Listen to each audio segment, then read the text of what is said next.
తెలంగాణ రాజకీయం ఆసక్తికరంగా మారుతోంది. బీఆర్ఎస్ ఎమ్మెల్యేలు వరుసగా కాంగ్రెస్ కూటికి చేరుకుంటున్నారు. కాంగ్రెస్ లో అవకాశం దక్కని వారు బీజేపీ వైపు చూస్తున్నారు. పార్టీ అధినేత కేసీఆర్ సొంత ఎమ్మెల్యేలతో వరుస సమావేశాలు నిర్వహిస్తున్నా ప్రయోజనం లేకుండా పోతోంది. సమీప కాలంలో అసెంబ్లీలోని ఉభయ సభల్లో బీఆర్ఎస్ నామ్కే వాస్తీగా మిగిలే పరిస్థితి కనిపిస్తోంది. ఇప్పుడు ఎమ్మెల్యేలు పార్టీ మారిన నియోజకవర్గాల్లో పార్టీ వర్కింగ్ ప్రెసిడెంట్ కేటీఆర్ పర్యటిస్తున్నారు. ఆ సమయంలో ఆయన చేస్తున్న వ్యాఖ్యలు సొంత పార్టీ వారిని ఆశ్చర్యపరుస్తున్నాయి. ఇంతకాలం ఇంద్రుడు చంద్రుడు అని పొగిడిన నేతలు ఇప్పుడు కేటీఆర్కు విలన్లైపోయారా అన్న సెటైర్లు వినిపిస్తున్నాయి. కంటోన్మెంట్ బైపోల్స్ లో ఓటమి సహా పార్టీ మారిన 6గురితో కలిపి బీఆర్ఎస్ కు 7గురు ఎమ్మెల్యేలు దూరమయ్యారు. కేసీఆర్ ఫామ్ హౌస్ కు పిలిపించుకుని బుజ్జగిస్తున్నా ప్రయోజనం లేకుండా పోతోంది. దాంతో పార్టీలో మిగిలేది ఎవరు? కేటీఆర్లకు అంతుపట్టకుండా తయారైంది. ఆ క్రమంలో పార్టీ మారిన ఎమ్మెల్యేల నియోజకవర్గాల్లో పర్యటిస్తున్న కేటీఆర్ మాటల్లో ఫ్రస్ట్రేషన్ స్పష్టంగా కనిపిస్తోందంటున్నారు.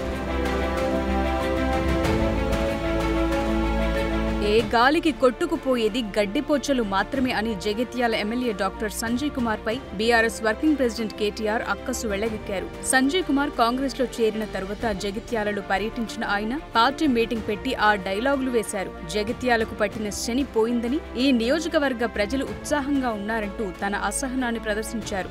గాలికి గడ్డపారలు కొట్టుకుపోవని, కొట్టుకుపోయేది గడ్డిపోచలు మాత్రమేనని జీవిత సత్యాలు వెల్లడించారు. టి జీవన్ రెడ్డి లాంటి కాంగ్రెస్ సీనియర్ లీడర్ని డాక్టర్ సంజయ్ కుమార్ వరుసగా 2 సార్లు ఓడించారు. అప్పట్లో సంజయ్ని ఇదే కేటీఆర్ ఆకాశానికెత్తేశారు. ఆయన పార్టీలో ఉన్నప్పుడు నికార్సైన నాయకుడంటూ నియోజకవర్గం ప్రజల కోసమే రాజకీయాల్లోకొచ్చారని, ఎల్లవేళలా అందుబాటులో ఉంటాడని, నాయకుడంటే అలా ఉండాలని ఆ డాక్టర్ పై కేటీఆర్ పొగడ్తలు కురిపించారు. ఇప్పుడేమో కవితక్కతో సహా వేల మంది కష్టపడితే ఆయన ఎమ్మెల్యే అయ్యారని విచిత్రంగా చెప్పుకొస్తున్నారు. వాస్తవానికి కేసీఆర్ పై తెలంగాణ ప్రజలు 2 టర్మ్లు నమ్మకముంచారు. అయితే ఈ 10 ఏళ్లలో ఇచ్చిన హామీల అమలు కాదు కదా. బీఆర్ఎస్ బాస్ అవినీతి అక్రమాలే ఎక్కువ చేసినట్లు విచారణలో వెలుగు చూస్తోంది. అందుకే డాక్టర్ సంజయ్ లాంటి లీడర్లు నియోజకవర్గ ప్రజల ఆకాంక్షలు నెరవేర్చడానికి బయటకొచ్చేస్తున్నారు. సీఎం రేవంత్ రెడ్డి పాలనా తీరుతో ఇంప్రెస్ అయి పార్టీ మారుతున్నారు. 2014లో బీఆర్ఎస్ పార్టీ ఏ పరిస్థితులు ఉండాలని అందరూ తెలుసు. కౌన్సిలర్ టికెట్ ఇస్తామంటే పారిపోయిన పరిస్థితి. అసలు కౌన్సిలర్ అభ్యర్థులు లేరు. ఎంపీటీసీ టికెట్ ఇద్దామంటే ఎవరు లేరు. ఆ సందర్భంలో నన్ను కవితమ్మ గారు ప్రోత్సహించి నేను వచ్చిన తర్వాత ఎంపీటీసీ కౌన్సిలర్స్ ఏమో అన్నీ అయిపోయి నీకు ఎలక్షన్ దగ్గరికి వచ్చింది. అభ్యర్థులు కూడా లేరు. ఎంపీటీసీలో కొద్ది చోట్లలో ఉంటే ఈ జిల్లాలో ఎక్కడైనా తెలియదు, కానీ నాకు ఉమ్మడి జిల్లాలో నేను అనుకుంటా అంతటా బలమైన నాయకులు సీనియర్లు ఉంటే నేను అప్పుడే వచ్చిన 2 ఎంపీటీసీలు అప్పటికప్పుడు విడ్రాల్ టైంలో యునానిమస్ అనే జగిత్యాలనే, తుంగూరు లాంటి పెద్ద గ్రామం, అంతర్గామం లాంటి ఒక పెద్ద గ్రామం, అసలు అప్పుడే గెలిచామని ఆ కొద్ది ఓట్లతో ఓడిపోయినా. ఎందుకంటే జీవన్ రెడ్డి గారు అప్పుడు కూడా ఇదే లాస్ట్ సంజయ్ గారికి దవాఖాన ఉంది అన్నారు. సో ఖచ్చితంగా నేను చెప్తున్నా, నేను వచ్చిన తర్వాతనే బలోపేతమైంది. అట్ ద సేమ్ టైం చెప్తున్నా, నాకు కవితమ్మ గారి సహకారం కూడా ఉండే.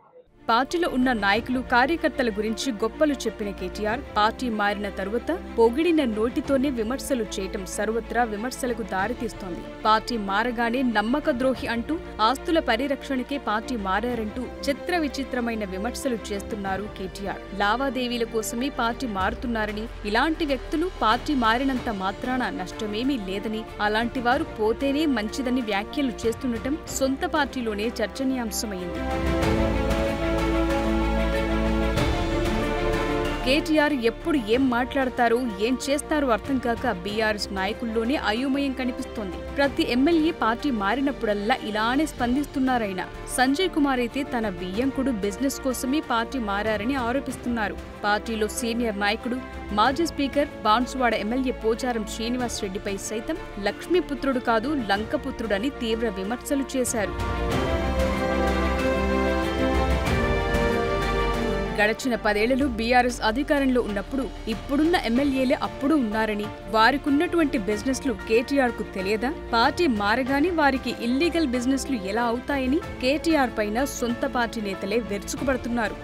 అంతేలేండి, అంతకాలం అధికారంలో ఉండి ఒక్కసారిగా పార్టీ భవిష్యత్తే క్వశ్చన్ మార్క్ గా మారితే ఆ మాత్రం ఫ్రస్ట్రేషన్ ఉండదా ఏంటి?